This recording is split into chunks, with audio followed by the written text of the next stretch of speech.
نہیں، دراصل بات یہ ہے تمام مدد اللہ ہی کی طرف سے ہے۔ میں آپ سے مدد چاہوں گا، آپ مجھ سے مدد چاہیں گے، یہ بھی اللہ کی دی ہوئی طاقت سے ہی ہے۔ جبریل علیہ السلام کی مدد بھی اللہ کی دی ہوئی طاقت سے، اولیاء انبیاء اہل بیت کی مدد بھی اللہ کی دی ہوئی طاقت سے۔ فرق اتنا ہے کہ اللہ کی مدد ذاتی ہے اور یہ مدد اللہ کی عطا سے ہے۔ So this difference has to be understood۔ اب کوئی خالی یہ کہ نہیں اللہ کے سوا کوئی مدد نہیں کر سکتا، آیت کریمہ پیش کر دیا، ہم آیت کا انکار نہیں کرتے۔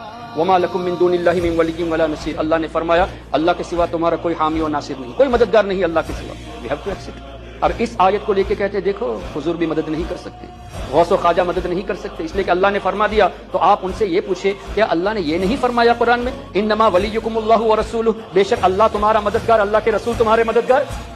اب اس آیت کے بارے میں کیا کہو گے؟ اور اگلا حصہ والذین یقیمون الصلاۃ ویؤتون الزکاۃ وہم راکعون، اللہ کے نیک بندے بھی مددگار ہیں۔ پھر فإن اللہ هو مولا وجبریل وصالح المؤمنین والملائکۃ بعد ذلک ظہیر، جبریل علیہ السلام مددگار ہیں، نیک مسلمان صالح المؤمنین مددگار ہیں، فرشتے مددگار ہیں، اللہ ہی نے تو فرمایا۔ اب کیا پتہ چلا؟ ہم اہل سنت والجماعت تمام آیتوں پر ایمان رکھتے ہیں، ہم یہودیوں کی طرح نہیں ہیں۔ افتؤمنون ببعض الکتاب وتکفرون ببعض، کہ بعض آیتوں پر ایمان رکھے اور بعض کو جھٹلا دے، جیسے آج کل کے وہابی نجدی فالوورز کرتے ہیں، ان کی مرضی کے مطابق، ان کے سیلف ڈیزائرز کے مطابق نوجوانوں کو کنٹرول کرنے کے لیے قرآن کریم کو مس کوٹ کرتے نظر آ رہے ہیں۔